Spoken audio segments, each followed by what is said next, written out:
Real life. A'udhu billahi minash shaitanir rajim. Bismillahir rahmanir rahim. Allahumma salli wa sallam ala sayyidina Muhammadin wa alihi bi qadri husnihi wa jamalihi wa nurihi wa kamalihi. Assalamu alaikum everyone. I am your host Hassan Raza Hassan for HR. आज आप लोगों की खिदमत में एक दफा फिर हाजिर हूँ।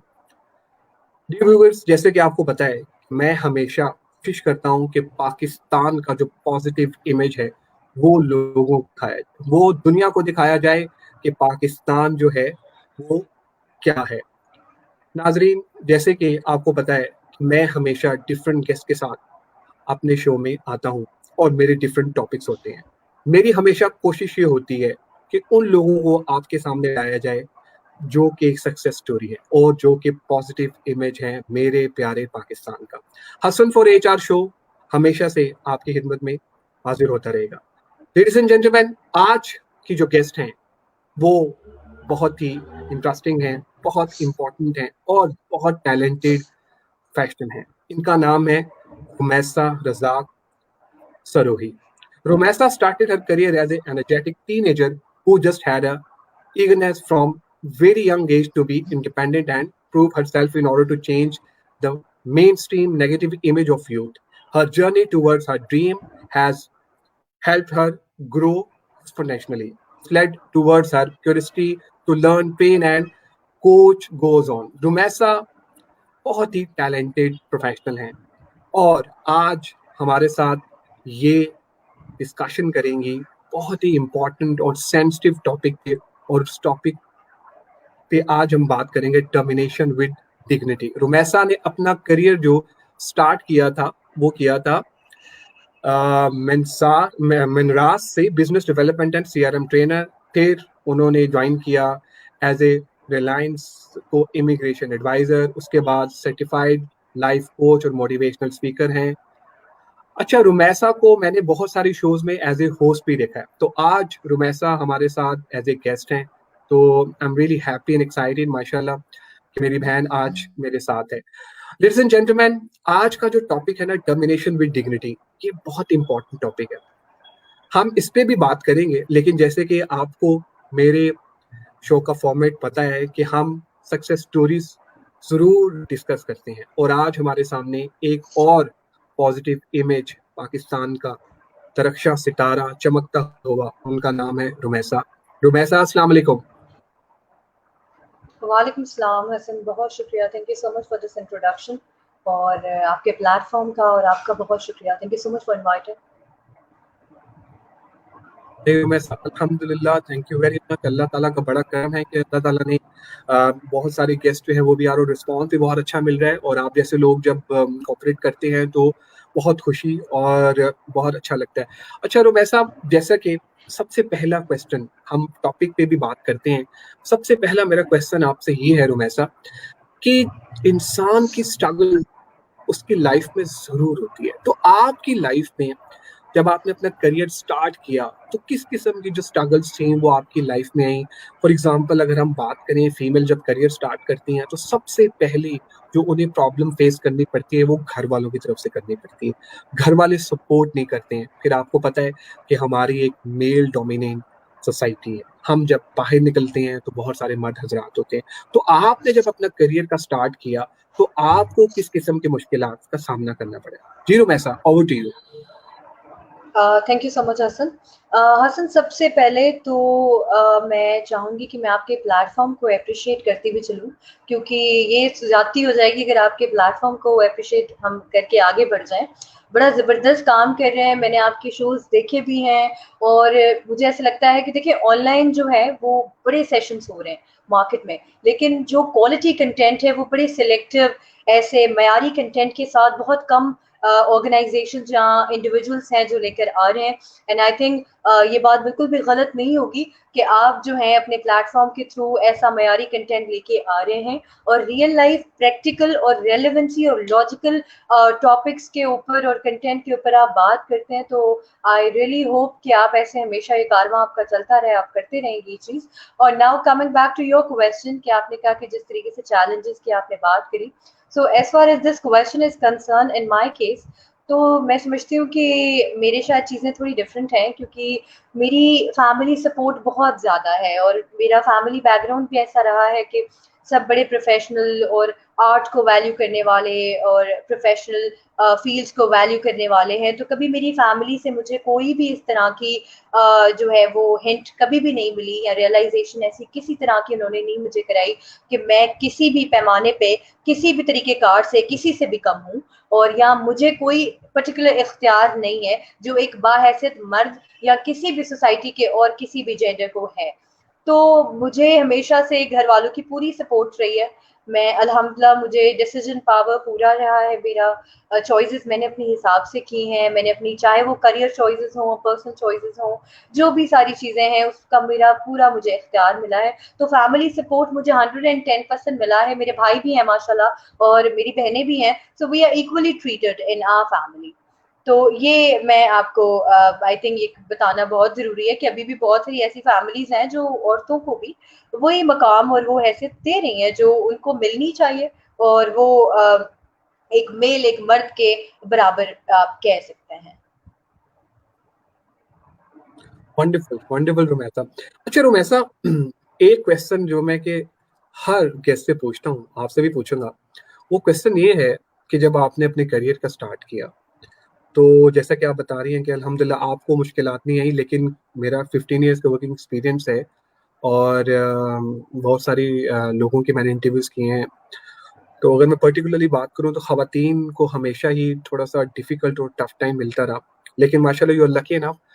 अच्छा रुबैसा, जब आपने अपने करियर का स्टार्ट किया तो ये पाकिस्तान में नेशनली कह रहे हैं, ग्लोबली कह रहे हैं, एक बड़ा डायलेमा है कि रेफरेंस जो है ना वो बड़ा काउंट करता है, रेफरेंस के बगैर नौकरी नहीं मिलती। तो आपने जब करियर स्टार्ट किया तो आपने भी पर्टिकुलरली रेफरेंस जो था उसके थ्रू अप्लाई किया, या फिर आपको जब जॉब मिली तो वो रेफरेंस के बगैर भी? ठीक है। हसन, ये जो आपने मुझसे सवाल पूछा ये बड़ा मेरे केस में बहुत इंटरेस्टिंग है, और थोड़ा-सा उसमें बहुत सारे डिफरेंट डिफरेंट स्पाइसेस का कॉम्बिनेशन है, टू बी वेरी ऑनेस्ट। कि सबसे पहले तो देखें, चैलेंजेस मुझे घर से नहीं आए, लेकिन प्रोफेशनल चैलेंजेस मुझे बहुत ज़्यादा आए, और उसके कुछ बड़े प्रोमिनेंट एलिमेंट्स हैं जो मैं चाहूँगी कि मैं आपके साथ शेयर करती हुई चलूँ। कि सबसे पहले तो देखें, घर वालों की पूरी सपोर्ट होना सिर्फ आपको प्रोफेशनली कामयाब नहीं कर सकती। आपने जॉब मार्केट में, आपने कॉर्पोरेट वर्ल्ड में भी अपना नाम बनाना है। आज आपके घर वाले आपको ये कह देते हैं कि जी जाएं, आपको पूरी आज़ादी है, लेकिन बाहर वाला मुआशरा आपको कितनी आज़ादी देता है, काम करने वाली ऑर्गेनाइजेशन आपको कितनी आज़ादी देती है, तो वो आज़ादी भी इक्वली इम्पोर्टेंट है जितनी कि आपकी घर की आज़ादी है। तो अब वो घर का सपोर्ट तो मुझे 110% मिला, बिल्कुल। लेकिन जब मैंने अपना करियर स्टार्ट किया तो उसमें एक बहुत बड़ा चैलेंज जो था, वो नंबर 1 वाज़ माय एज। मैंने बहुत छोटी एज से काम करना शुरू किया because I was so passionate to work. तो अब ये देखें, जो जनरली एक तो मैंने जब एक होता है कि आप ज़रूरत से काम करते हैं, एक होता है आप शौक से काम करते हैं। जब आप शौक से काम करते हैं, तो फिर आप उसके पीछे जुनूनी हद तक जो है पागल हो जाते हैं। जब आप ज़रूरत के हिसाब से काम, मजबूरी से काम करते हैं ना, तो फिर आप बेसिक स्टैंडर्ड रिक्वायरमेंट्स पे चल रहे होते हैं। तो मेरा तो आप समझ लें, क्योंकि मैंने पैशन से काम शुरू किया, अल्हम्दुलिल्लाह मुझे कोई नीड नहीं थी, I just wanted to work. मेरा पैशन था कि मैं जो है ये इन सब चीज़ों में सीखूँ, ग्रूम हूँ, और मेरे जो एजेंडाज़ और गोल्स हैं उनके ऊपर मैं काम करूँ। तो जब एक 15 साल की या एक 16 साल की लड़की काम करना शुरू करती है, एक 40 साल के एक्सपीरियंस बंदे के साथ, एक 30, 25, 20 साल, 15 साल के एक्सपीरियंस एक बंदी के साथ, और एक आपकी टीम में आप सबसे यंगेस्ट एम्प्लॉई हैं, तो मेरे ख्याल से ये एक सबसे बड़ा चैलेंज है। तो ये चैलेंज हमेशा रहा है, अब भी बहुत सारे पैमानों पे मुझे ये फेस करना पड़ता है, लेकिन डेफिनेटली अब क्योंकि मैंने वो एक काइंड ऑफ एक्सपीरियंस और नॉलेज, और अब उनको कंबाइन करना और उसको यूज करना, सबसे बड़ी बात कि वो थोड़ा सा सीख लिया है। लेकिन जब मैंने स्टार्ट किया था तो ये मेरा सबसे बड़ा चैलेंज था। So the age is the one factor. उसके बाद मैं आपको बताऊं, मुझे याद है कि जब मैंने ट्रेनिंग शुरू की थी, तो मेरी पहली ट्रेनिंग में मुझे किसी ने कहा था कि no one would like to listen to someone who is just 16 years old। तो वो जो एक जुमला था, आप समझ लें मेरी चैलेंजेस की बाउंड्री वहीं से शुरू हो गई थी। तो और इस पे मैंने खुद भी सोचा था कि जी अब मतलब मेरे ऊपर बर्डन बहुत ज्यादा है, मुझे सिर्फ कंटेंट डिलीवर नहीं करना, मुझे ये भी प्रूव करना है कि why you have to listen to me. बड़ा फैक्टर था। उसके बाद जो दूसरा और मैं समझती हूँ ये भी बहुत जरा इम्पोर्टेंट सा फैक्टर है, वो ये है कि देखिए नेपोटिज्म का जमाना चल रहा है अनफॉर्चुनेटली, हम इस चीज को इग्नोर नहीं कर सकते कि फेवरेटिज्म, जैसे आपने रेफरेंस की बात की, ये सारी अब जिसकी वजह से मैरिट लाइंस ना अब हमें बड़ी धुंधली नजर आती हैं, ब्लर होती हुई कहीं ना कहीं दिख रही होती हैं। तो अब अगर फॉर एग्जाम्पल कोई भी बंदा जो ऑलरेडी एक स्टेब्लिश बैकग्राउंड से आ रहा है, क्योंकि मेरे वालिद साहब का बैकग्राउंड बड़ा अच्छा रहा है, तो वो उनका क्योंकि एक वो नामी ग्रामी शख्सियत रहे हैं, कुछ लोग जानते हैं, फिर उसके अलावा जो मेरी एक आइडेंटिटी, शुरू में मुझे ऐसे महसूस हुआ कि जी लोग मुझे मेरे नाम से नहीं, मेरे वालिद साहब के नाम से जान रहे हैं। तो वो जो एक चीज थी वो भी मेरे लिए आपसे मिले एक चैलेंज था कि why people would understand Rumaisa without Rumaisa Razzaq Sirohi. So वो जो एक मेरे लिए एक चैलेंज था वो भी था कि बहुत सारे लोगों को ये मुझे प्रूव करना था कि जी ये मेरी फैमिली बैकग्राउंड, ये मेरे वालिद साहब की जो है वो क्या नाम है करामात की वजह से नहीं मिला, इट इज समथिंग जो मैंने खुद हार्डवर्क और स्ट्रगल करके लिया है, जो भी आज मैं हूँ या जो भी मुझे मिला है।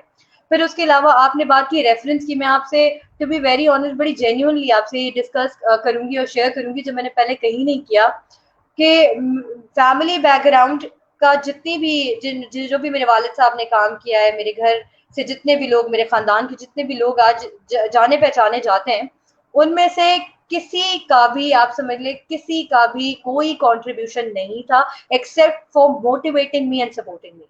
तो वो जो मैंने जब शुरू किया था मेरी सीवी पे सिवाय ए लेवल्स के और कुछ भी नहीं था Hassan, it was just I have done A levels and मैंने अपने स्कूल के दीवारों के अंदर जो काम किया था बस वो था, because I was all like from the day one I was very social and active in the debates और ये सोशल वर्क ये सारी चीजों में मैं रही हूँ, लेकिन वो सिर्फ मेरे स्कूल और कॉलेज तक में दूर था।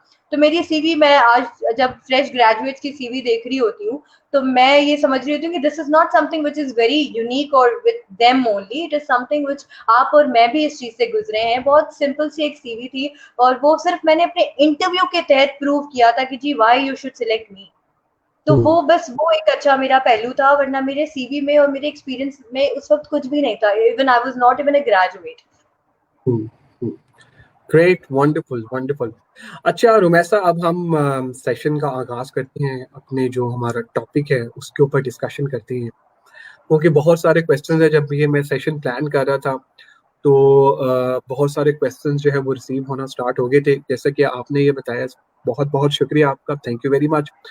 रुमैसा साहब, बहुत सारे लोग बहुत सारे शोज कर रहे हैं, लेकिन मेरी कोशिश हमेशा यही रहती है कि डिफरेंट तरीके से और रियल टाइम जो सिचुएशंस हैं उन पे डिस्कशन की जाए।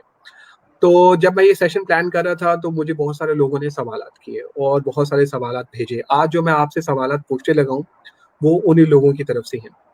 तो जो वैसा जो सबसे पहला सवाल जो मैं आपसे करूंगा, जो कि हमारा टॉपिक है डोमिनेशन विद डिग्निटी। सबसे पहले तो हम ये जानना चाहेंगे आपसे कि जो टर्मिनेशन है, ये टर्मिनेशन होती क्या है?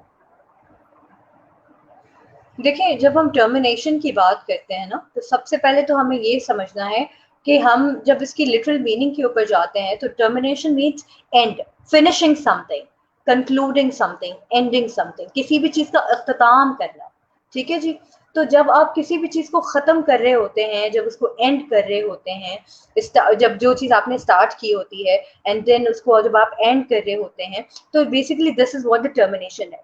लेकिन हम ये समझते हैं कि जब हम प्रोफेशनलिज्म की बात करते हैं, हम कॉर्पोरेट वर्ल्ड की बात करते हैं, तो टर्मिनेशन हम हमेशा नेगेटिव पर्सपेक्टिव से देखते हैं। हम ये समझते हैं कि जी टर्मिनेशन करना, we always come up with a lot of things in our mind which are completely negative, 110% negative. तो हमें ये समझना है कि देखिए अगर फॉर एग्जांपल आपका और मेरा कॉन्ट्रैक्ट ही 6 महीने का हुआ है, तो 6 महीने के बाद आपकी और मेरी टर्मिनेशन ही होनी है ना। उसके बाद हमने खत्म ही करना है उसको, because that's what we agreed in the very first place. So the termination can be due to many logical reasons as well.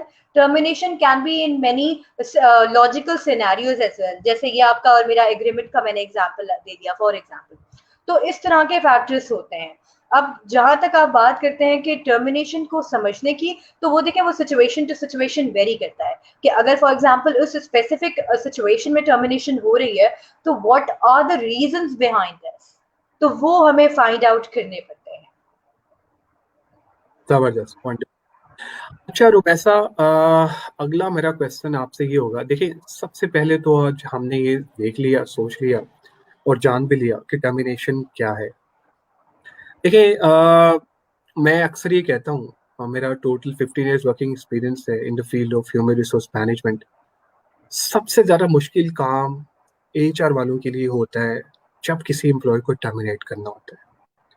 आसान नहीं होता, क्योंकि मेरे नज़दीक मैंने एक आर्टिकल भी लिखा था लिंक्डइन पे, और वो माशाल्लाह वायरल भी हुआ था। और उस पे मैंने पर्टिकुलर लिखा था कि जी फोर्स टर्मिनेशन जो होती है वो एक माशी कत्ल है, और आप उस बंदे का, उसकी फैमिली के जो प्लान्स हैं उसका कत्ल कर रहे हैं आप। माशी कत्ल होता है। तो जब हम आप देखते हैं कि जब हम किसी भी एम्प्लॉय को टर्मिनेट करते हैं, टर्मिनेशन की बहुत सारी रीजंस हो सकती हैं जिस तरह आपने बताया। कुछ उसके करेक्टर के मसले मसाइल हो सकते हैं, कुछ और इश्यूज हो सकते हैं। बहुत सारी जगहों पे टर्मिनेशन जायज़ भी है, लेकिन बहुत सारी जगहों पे मैंने देखा है कि लोग अपने ओहदों का फ़ायदा उठाते हैं। लोग फ़ायदा उठाते हैं, उनके पास पावर होती है, उस पावर को वो यूज़ करते हैं, मिसयूज़ करते हैं। तो मेरा जो नेक्स्ट क्वेश्चन आपसे है, वो ये है कि जब किसी भी एम्प्लॉयी को टर्मिनेट किया जाए या टर्मिनेट का ऑर्डर मिल जाए एचआर वालों को, तो उस एम्प्लॉयी को जब बुलाया जाए, उसको किस तरह से कम्युनिकेट किया जाए? बड़ा डिफिकल्ट होता है रुमैसा, बहुत डिफिकल्ट होता है। जब आप देख रहे होते हैं, आपके पास इंस्ट्रक्शंस पहुंच गई हैं और बंदे को आपने ये बताना है, तो किस तरह से आप क्या एडवाइस करती हैं, क्या सजेस्ट करती हैं कि किस तरह उसको जो है कम्युनिकेट किया जाए?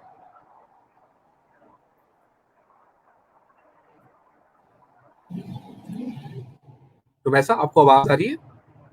हेलो जी रुमैसा, ठीक है। आवाज आ रही है आपको? हसन देखिए, जब हम इसकी जी, जी, जी, ओके, बिल्कुल आ रही है। Can you hear me? Yeah I can hear जी, यू जी। या। बिल्कुल, बिल्कुल आ रही है, बिल्कुल आ रही है। तो मैं आपसे ये फरमा रही थी अभी कि देखिए, एक जब हम ये बात करते हैं कि जी हमें टर्मिनेट करना है, उससे पहले हमें एक चीज़ समझनी पड़ेगी। इंसान अपना रोब उसी इंसान पे जमा सकता है, हमेशा उसी के ऊपर एम्पावर्ड होते हैं, जिनको हम समझते हैं कि वो हमसे कमतर हैं। तो ये जो हमें और हमारी फील्ड में ये जो एम्प्लॉयर प्रोमिनेंट डिस्टिंक्शन एग्जिस्ट करती है ना, कि आपके और मेरे ज़हन मतलब वो ऊपर होगा और जो एम्प्लॉय वो मतलब नीचे होगा। हम्म, ठीक है जी। तो ये डिस्टिंक्शन जो एग्जिस्ट कर रही हो, इससे ऑटोमेटिकली हमारे अंदर ये सोच क्रिएट हो जाती है, हमारे हाथ में वो इख्तियार है जिसके साथ जो करना चाहते हैं कर सकते हैं। अब जैसे फॉर एग्जाम्पल एक सवाल है कि आप खुद देखें कि how many of the concerns actually give a minute termination. हम आप सोचें कि कितने वो एचआर कंसर्न्स हैं जो टर्मिनेशन से पहले प्लान्ड होते हैं कि उन्होंने हम्म, कैसे rhythm that they gonna follow. तो ये हम्म, बहुत ज्यादा इंपॉर्टेंट क्वेश्चन है, हमें अपने आप से भी पूछना है कि अगर हम उस पोजीशन पे कभी आए हैं तो क्या हमने भी सोचा है? तो हमने शायद ही सोचा हो। ठीक है जी। और हम एक चीज मैं और ऐड करूंगी यहाँ पे कि रिग्रेटेबली टर्मिनेशन का जो प्रोसेस है, it was always given the less importance than the hiring process. तो ये जो हम्म, इम्बैलेंस आपकी ऑर्गेनाइजेशन में नजर आता है ना, ये सिर्फ उस एम्प्लॉय के लिए नुकसानदेह नहीं है, वो आपकी ऑर्गेनाइजेशन, आपके इदारे के लिए भी नुकसानदेह है। हम्म, तो ये जो एक चीज है, ये अभी हमें हमें समझनी है कि जो ये इम्बैलेंस है उसको रेक्टिफाई करना है। अब बहुत सारे इदारे हैं, हम पॉजिटिव चेंज के साथ साथ कनेक्ट करते रहेंगे कि बहुत सारे इदारे हैं जो वाकई इसके ऊपर काम करते हैं, जो टर्मिनेशन का भी एक प्रोसेस डिजाइन करते हैं और उनको जो है वो बाकायदा इम्प्लीमेंट भी करते हैं, एग्जीक्यूट भी करते हैं। अब आपने देखा होगा कि हायरिंग के वक्त हम बड़े क्राइटेरियाज भी सेट करते हैं, हम पॉलिसीज भी बनाते हैं, hiring policies, terms and conditions are there. लेकिन टर्मिनेशन के टाइम हमारे पास कुछ भी नहीं होता, वो जस्ट सिंपली वेरी रैंडम कि जी आपको निकाल दिया वो। और जहां तक आप फोर्स टर्मिनेशन की बात करते हैं, उसमें एक पहलू जो हमें नजर आता है वो ये कि एक एम्प्लॉय को फोर्स करेगा कि जी आप डेलिबरेटली रिजाइन दे दें अगर हम आपको निकालना चाहते हैं। तो ये जो हम्म, सारे फैक्टर्स हैं, ये हम शायद इस वजह से करते हैं कि हमें लगता है कि उसके ऊपर जितने भी सर्कमस्टांसेस होंगे, जो आउटकम्स होंगे, कॉन्सिक्वेंसेस एम्प्लॉय के ऊपर होंगे, लेकिन little we know the fact कि उसके ऊपर, आपके इदारे के ऊपर बहुत बड़ा इम्पैक्ट है, आपकी रेपुटेशन के ऊपर बहुत बड़ा इम्पैक्ट है। आपका वर्ड ऑफ माउथ जो जिसको हम प्रमोशनल और मार्केटिंग टेक्निक समझते हैं, उससे वो एक आपकी खराब होगी। और आपका लेबर टर्नओवर जितना ज्यादा होता है वो उतना अनरियलिस्टिकली जस्टिफाइड होता है, उसके रियलिस्टिक ग्राउंड्स नजर नहीं आते कि आप कैसे जस्टिफाई कर सकते हैं। आप एक दो के लिए तो कर सकते हैं, लेकिन कॉन्स्टेंटली फिर आप उसको जस्टिफाई भी करें तो अगला बंदा या दुनिया इतनी पागल नहीं है कि वो वाकई समझ ले कि जी यू आर राइट। तो एक तो ये चीज है। अब आपका दूसरा सवाल इसी से कनेक्ट था कि how to conduct termination, how to plan according to that. तो देखिए there is a discipline that we have to follow. अब उस डिसिप्लिन में कुछ एलिमेंट्स हैं। नंबर 1 कि आप पहले तो सोचें कि आप उसको कन्वे कैसे करेंगे। आप ऑफिस के बीच में, वर्किंग आवर्स के बीच में पूरे 10-12 डी हुए हैं, बीच में आके मैं नहीं बोल सकती कि Hassan you do not have to come from tomorrow, you are terminated. I can not do in that way, this is very unethical. ये आपके वर्क एथिक्स के भी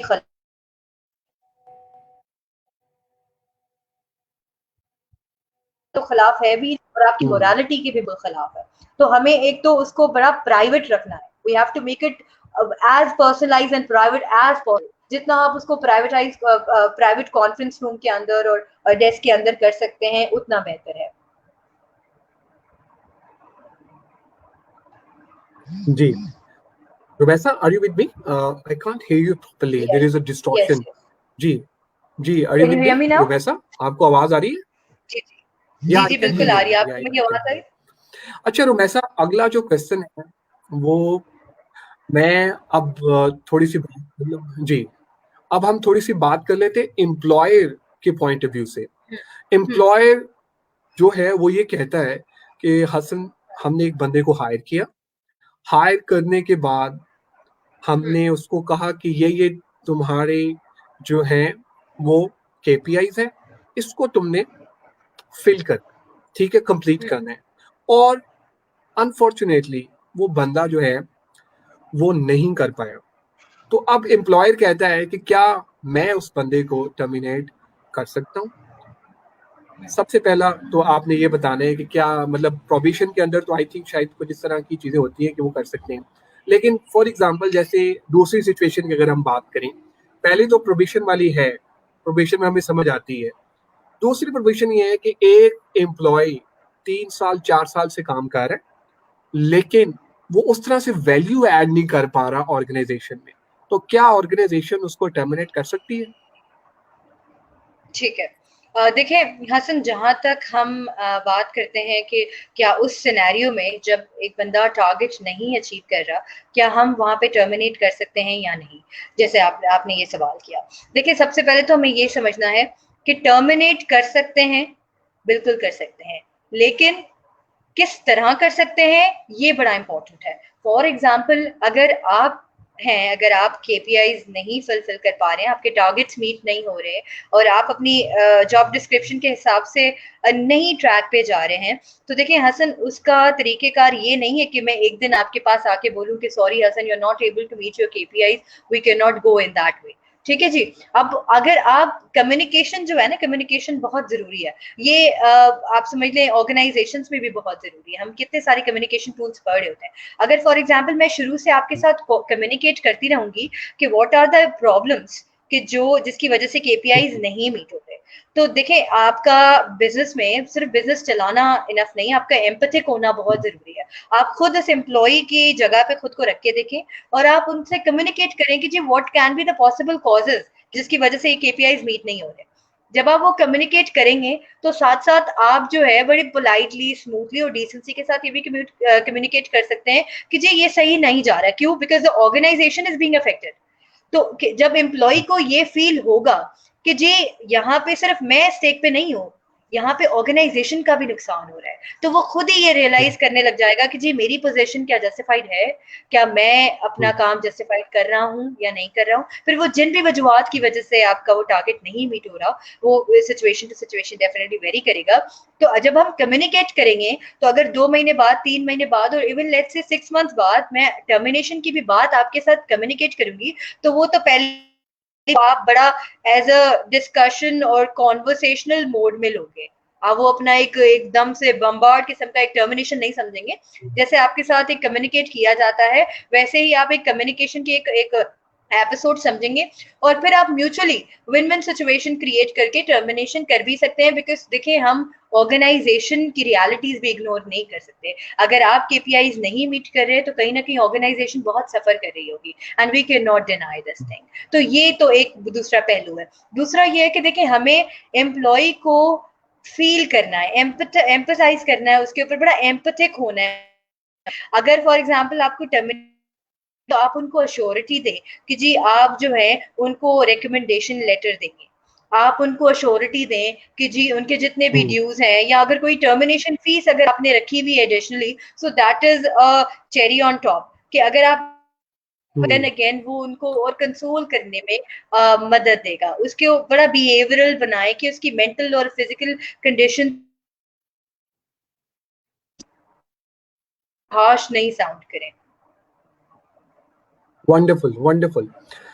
अच्छा रुमैसा, एक सिचुएशन और आती है, वो ये आती है कि जब भी किसी एम्प्लॉय को टर्मिनेट करना होता है, फॉर एग्जांपल अगर मैं बात करूं पर्टिकुलरली किसी भी डिपार्टमेंट हेड की या कहीं भी जगह, तो बहुत सारी जगहों पे मैंने ऑब्जर्व किया है कि उसका ना ढिंढोरा पीट दिया जाता है। जगह जगह बैठ के ये बताया जाता है कि हम उसको टर्मिनेट करने लगे हैं या टर्मिनेट कर रहे हैं। तो वुड यू थिंक दैट कि इस किस्म की अ, जो एक्शंस हैं, जो एक्ट हैं इस किस्म के, वुड यू थिंक दैट क्या किसी भी बंदे को इस तरह करना चाहिए किसी भी एम्प्लॉय को टर्मिनेट करते हुए? अच्छा, देखिए हसन, मैं आपकी इस बात से बिल्कुल अग्री करूंगी। I second with you this of the fact कि हमें ऑर्गेनाइजेशन का एक कॉन्सेप्ट ये बना हुआ है कि अगर एम्प्लॉय खुद छोड़ के जाता है तो वो उनके रेपुटेशन के ऊपर सवाल, हम निकाल देते हैं उनको तो वो हमारी अथॉरिटी और हमारी वेलनेस को दिखा। ये सबसे पहली बात, जो रूट कॉज है वो ये परसेप्शन है, बड़ा गलत परसेप्शन है आपका। अगर आप एम्प्लॉय को निकालते हैं, इट मीन्स कि there is a discomfort, there is something which going right in with in the organisation. अगर एम्प्लॉय खुद छोड़ के जाता है, ब्रॉड फैक्टर्स हो सकते हैं कि वो करियर ग्रोथ के लिए जा रहा है और वो हैप्पी एंडिंग के साथ, और वो जो है वो पॉजिटिव एंडिंग के साथ जा रहा है, कर सकेगा कि जी XYZ ऑर्गेनाइजेशन में मैंने काम किया, तो I deliberately and the job and I was really happy with in the organisation. तो आपका जो ऑर्गेनाइजेशनल एनवायरनमेंट है उसके ऊपर, इस चीज के ऊपर वो तो ये वो वाली बात हो गई कि अपने पैर पे आप खुद कुल्हाड़ी मार रहे हैं। आप खुद लोगों को डंडोरा पीट के जो है वो ये प्रूव करा रहे हैं कि जी आपकी क्या कितनी सारी चीजें सेट नहीं है विद इन द ऑर्गेनाइजेशन। तो जो बात ये है कि अगर आप ये डंडोरा पीटते हैं तो आपके जो एग्जिस्टिंग एम्प्लॉयज हैं उनकी मेंटल वेलबींग पे जो असर पड़ेगा वो भी आपने कंसिडर करना है। उनके अंदर जो जॉब सिक्योरिटी का रिस्क है वो और बढ़ जाएगा। उनके पास बड़ी इनसिक्योरिटी क्रिएट हो जाएगी कि जी ये कल को हमारी रेपुटेशन का भी ऐसे ही जो है वो जनाजा निकल रहा होगा ऑर्गेनाइजेशन के सामने बैठे हुए, कि जैसे अब फॉर एग्जाम्पल आज अगर आपका निकल रहा है तो कल को मेरा निकल जाएगा, because I am also an existing employ. क्या बाल के 10 लोगों के साथ ऐसे ही ख्वार कर रहे हो कि जी जो है वो इनको भी निकाल दिया हमने। तो आपने अपने एग्जिस्टिंग एम्प्लॉयज का भी ख्याल करना है। हम ये जो एम्प्लॉयज की ट्रेनिंग्स करा रहे होते हैं, एम्प्लॉयज की ट्रेनिंग्स के बारे में पढ़ रहे होते हैं, तो उसमें बड़ा एक अहम पहलू ये भी तो है कि हम अपने एग्जिस्टिंग एम्प्लॉयज की मोटिवेशन कैसे रखते हैं, और इस तरह के अमल से आपके एग्जिस्टिंग एम्प्लॉयज की मोटिवेशन कम होने के चांसेस हैं। Agree agree. वंडरफुल रुमैसा, आप सिर्फ 2 मिनट रह गए हैं और हमने इस सेशन को रैप अप करना है, अब इसको वाइंड अप करना है। तो 2-3 क्वेश्चंस जो है वो मैं आपसे पूछूंगा और मैं भी जरा थोड़ा सा इसमें ऐड करूंगा। देखिए टर्मिनेशन जो है ना, जैसे कि मैंने आपको बताया, बड़ा ही डिफिकल्ट एक प्रोसेस होता है किसी भी एम्प्लॉय को जब आपने बताना होता है। तो लिटरली बताऊं, अगर आप HR की अगर बात करें तो HR में सबसे ज्यादा मुश्किल मुझे तब आती है जब हमने किसी भी एम्प्लॉय को ये कम्युनिकेट करना होता है। आसान नहीं होता। I would advise and suggest कि जब भी आपके ऊपर ऐसी कोई सिचुएशन आए तो आप इसको बहुत कॉन्फिडेंशियल रखें। कॉन्फिडेंशियलिटी जो है ना वो मेंटेन करें। लोग नहीं करते हैं। लोग क्या करते हैं, अना का मसला बना लेते हैं, लोग पर्सनल हो जाते हैं, प्रोफेशनलिज्म को भूल जाते हैं। अगर मैं एज फार एज HR बात करूँ तो माशाल्लाह HR वाले बहुत अच्छे तरीके से प्रोसेसेस वगैरह जो भी है वो सारे कर रहे हैं। तो ये वाला जो प्रोसेस होता है इसमें भी मैंने देखा है कि बहुत सारे जो HR के लोग हैं उन्होंने कॉन्फिडेंशियलिटीज मेंटेन की हुई हैं। अच्छा, अगर कोई भी एम्प्लॉय जब आप उसको टर्मिनेट कर देते हैं तो जैसा कि रुबैसा अभी बता रहे थे कि उसको कम्युनिकेट करना बड़ा जरूरी होता है उसकी परफॉर्मेंस के बारे में। देखिए, पर्टिकुलरली अगर बात करें आप ह्यूमन रिसोर्स की, तो हमारे यहाँ डिफरेंट ऑर्गेनाइजेशन में एक टूल है जिसको हम कहते हैं PIP, परफॉर्मेंस इम्प्रूवमेंट प्लान। तो आप जब भी कुछ ऐसा पर्टिकुलरली सोचे कि हमने इस एम्प्लॉय को टर्मिनेट करना है, लेकिन उसको मौका जरूर दें कि वो अपने परफॉर्मेंस को इम्प्रूव कर सके, उसको आप PIP पे डालें। जब आप उसको PIP पे डालेंगे तो उसको फिर आप उसके KPIs को सेट करेंगे 2 महीने के लिए, 3 महीने के लिए, जो भी ड्यूरेशन होगी उसका फिर आप मंथली रिव्यू करेंगे। जब आप मंथली रिव्यू करेंगे तो फिर आप उस रिव्यू में उसकी परफॉर्मेंस को असेस करेंगे। तो जब भी ऐसी कोई सिचुएशन आए तो आप उसे कम्युनिकेट जरूर करेंगे, भाई देखो ये तुम्हारे फ्लॉज हैं और हमने तुम्हें टाइम दिया है, ताकि जब आप उसको टर्मिनेट करें तो आपके पास पूरा होमवर्क हो और सॉलिड रीजन हो। कोशिश करें, मैं फिर कह रहा हूं कि कोशिश करें कि किसी भी एम्प्लॉय को बगैर किसी सॉलिड रीजन के, सॉलिड रीजन से मुराद कि अगर उसके करेक्टर का इशू है या फिर उसके कोई और प्रॉब्लम है, कोई मसला है, फॉर एग्जाम्पल फ्रॉड इन, कोई फ्रॉड का इशू है, कोई और है, फिर तो समझ आती है टर्मिनेशन। अगर ऐसे कोई मसले मसाइल नहीं है तो कोशिश करें कि आप उसको टर्मिनेट ना करें, उसको किसी भी डिपार्टमेंट में एडजस्ट करें। ये मेरी एक मौजबाना गुजारिश है। Rumaisa, are you with me? आपको आवाज आ रही है? आपकी पिक्चर हमें नजर नहीं आ रही। I think there is an issue. जी जी बिल्कुल। जी, तो रुमैसा आपको पिक्चर अगला नहीं जो आ मेरा रही है? सवाल, नहीं, हाँ, तस्वीर नहीं आ रही आपकी। जी रुमैसा, जो नेक्स्ट क्वेश्चन है जो मैं आपसे कहना हूँ, आप जी अपना कैमरा ठीक कर लें, तो मैं आपसे फिर बात करता हूँ। जैसे कि मैं आपको बता रहा था कि जी जी PIP जी। पे जो है वो आपको हम्म किसी भी एम्प्लॉय को डाल देना चाहिए और उसको टाइम देना चाहिए। अच्छा बिल्कुल। रुमैसा, एक क्वेश्चन जो कि एंड पे मैं अब आपसे करूंगा क्योंकि हम सेशन को रैप अप करें। तो रुमैसा, जो टर्मिनेशन हम्म का जो प्रोसेस है, बहुत सारे इदारों में आपने देखा होगा कि कोड ऑफ कंडक्ट बना होता है। दो तरह बिल्कुल। की ऑर्गेनाइजेशन होती हैं, एक होती है पीपल ओरिएंटेड और एक होती है सिस्टम ओरिएंटेड।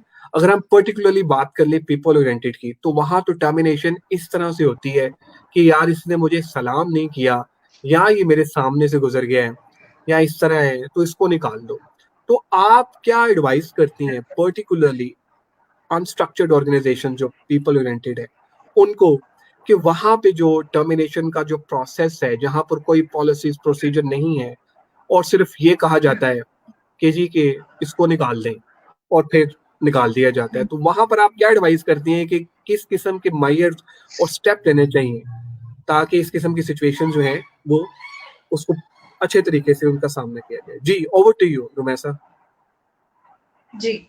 हसन देखिए, पहली बात तो ये है कि कोई भी जो बड़ा इदारा होता है ना, कभी भी कोई भी जो लार्ज ऑर्गेनाइजेशंस होती हैं, वो पहली बात तो इस तरह के कोई भी फैक्टर्स के ऊपर जो कि बिल्कुल भी जस्टिफाइड नहीं है, उनके ऊपर टर्मिनेशन नहीं कर सकती। कोई भी बड़ा इदारा इन सब चीजों के ऊपर नहीं कर सकता। दूसरी बात यह है कि जो हमारे मीडियोकर ऑर्गेनाइजेशंस हैं, उनमें जो लैक हमें नजर आता है वो ये नजर आता है कि हमारे पास पॉलिसीज नहीं होती हैं। We only have hiring policies, not the termination policies. तो उस वजह से क्या होता है, उस वजह से ये होता है हम टर्मिनेशन कर लेते हैं। जब हमारे पास पॉलिसीज होंगी तो उससे ये होगा कि हम उसको